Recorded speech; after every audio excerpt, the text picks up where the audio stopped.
morning, student. So today we are going to see about the magnetic effects of current. So this is also third unit.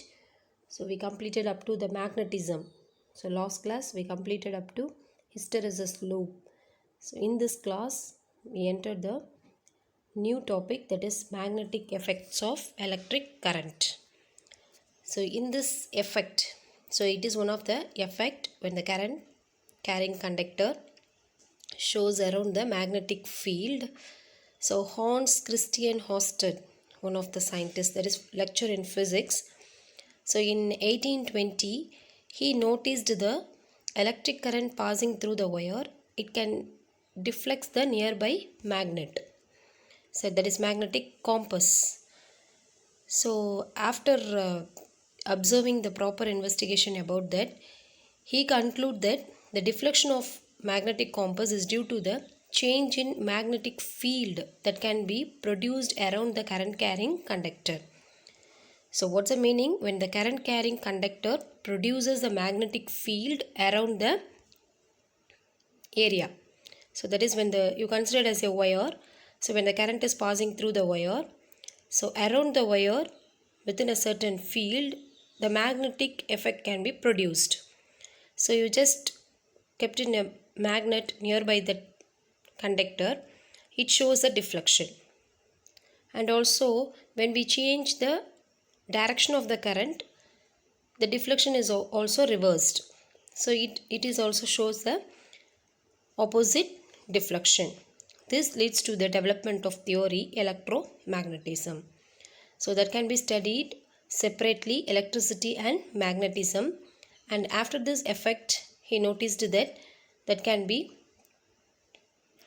a single topic, that is electromagnetism. So show the picture. So here the current carrying conductor is there. It can be inserted the key like instrument. That like instrument is also contains the battery inside it. So there are two terminals are there, positive and negative. So when the key is here, switch off condition. So when the nearby magnet, that is magnetic compass, is also there, so there is no deflection in this compass, because the compass shows no deflection. There is no current flows through the wire or conductor. So here the deflection by the compass needle due to the current carrying through the wire. For the second picture, see that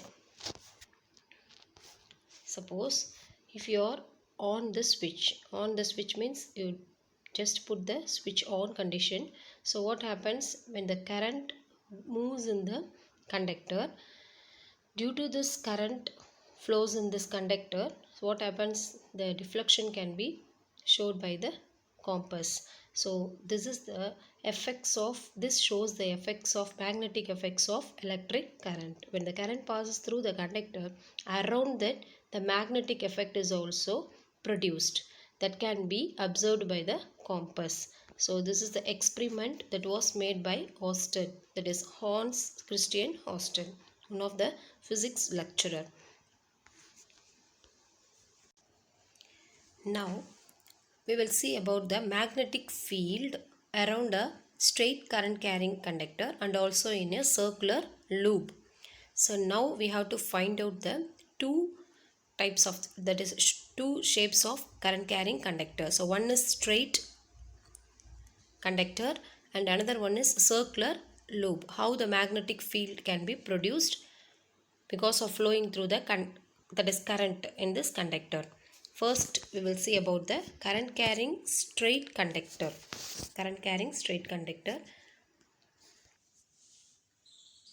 Let's see the picture.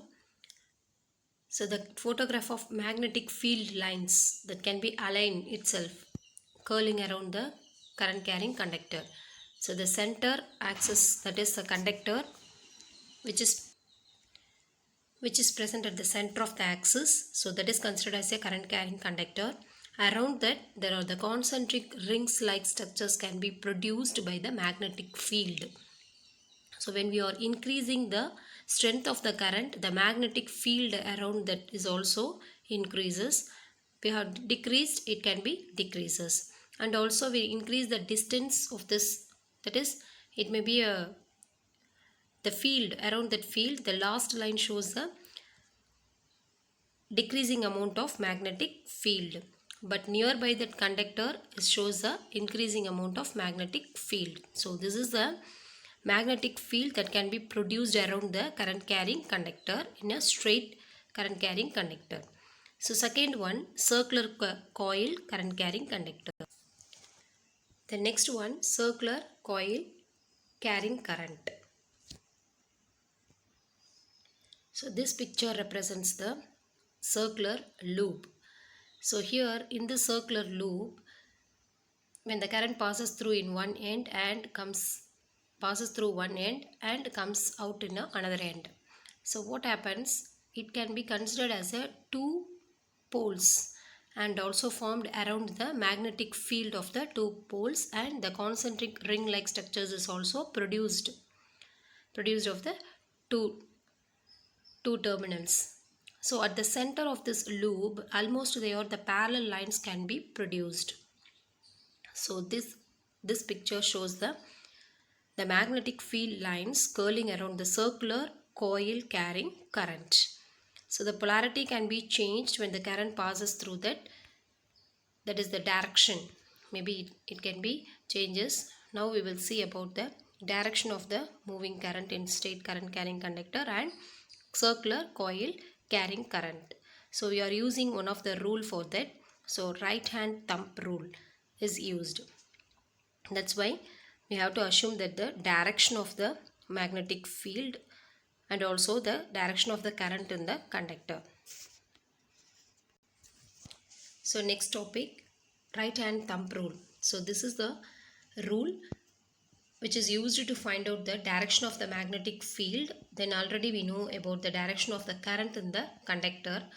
So now let's see how we can find out the direction of the magnetic field, which we know the direction of the current passes through. This picture shows that is the thumbs up position.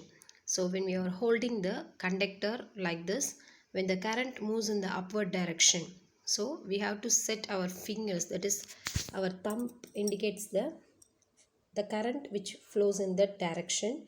So what happens, our fingers or in another position like so. This fingers represents the direction of the magnetic field.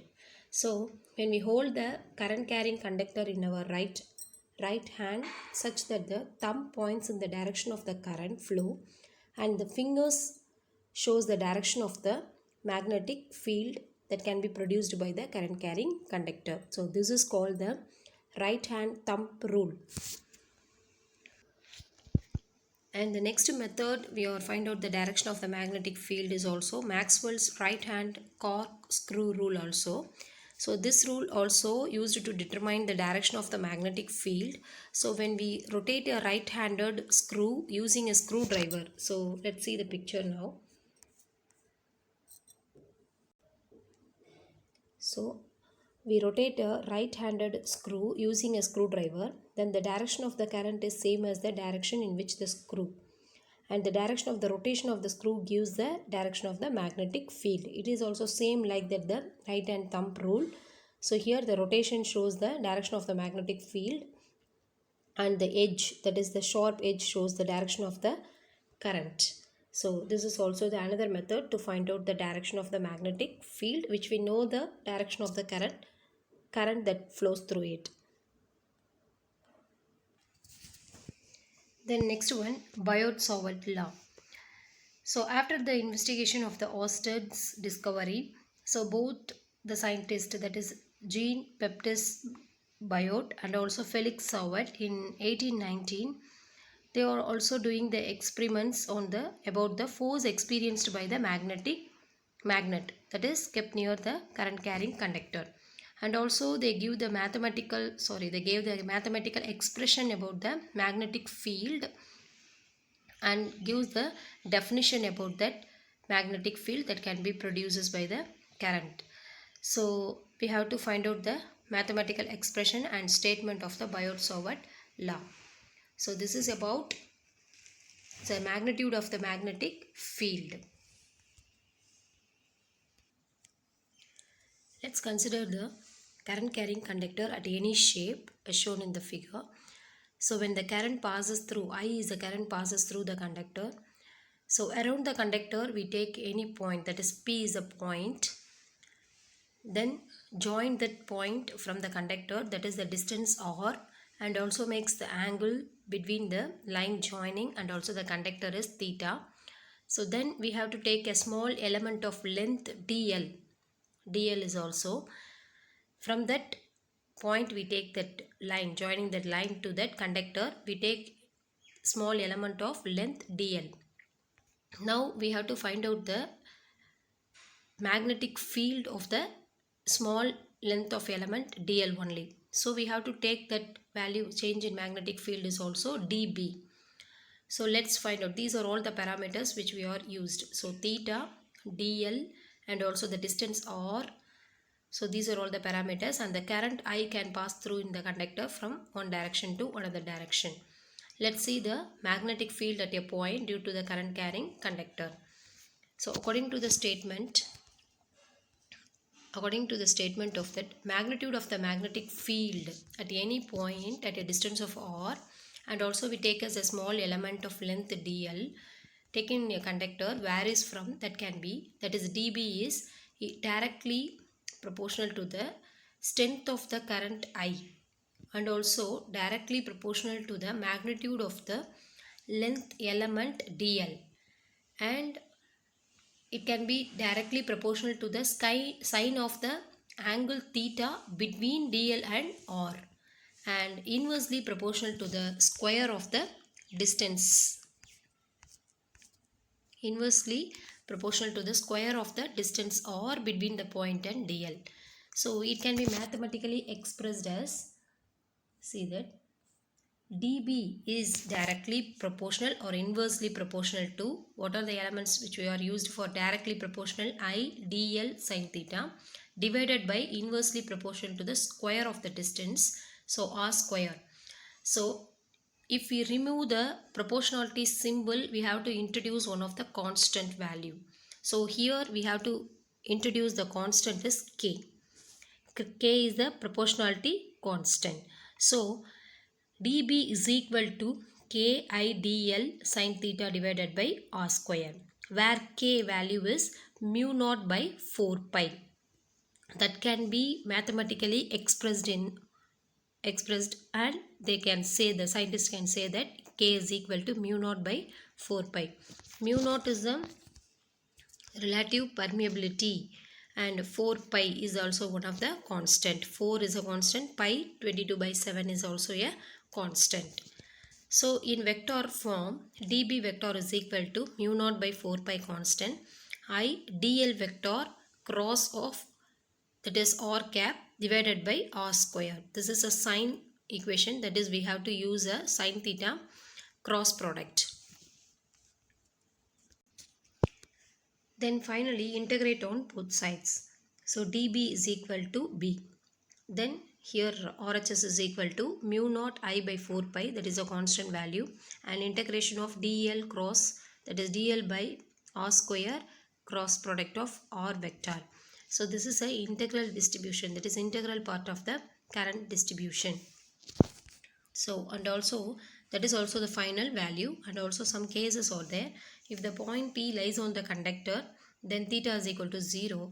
Then here the magnetic field is also 0. Then the point lies perpendicular to the conductor, that is theta is equal to 90 degree. Then it has a maximum value of magnetic field, that is dB is equal to the whole mathematical expression mu naught by 4 pi I dl by r square. So here n vector is the unit vector perpendicular to both dl and also r vector. So these are all the two cases which we are used.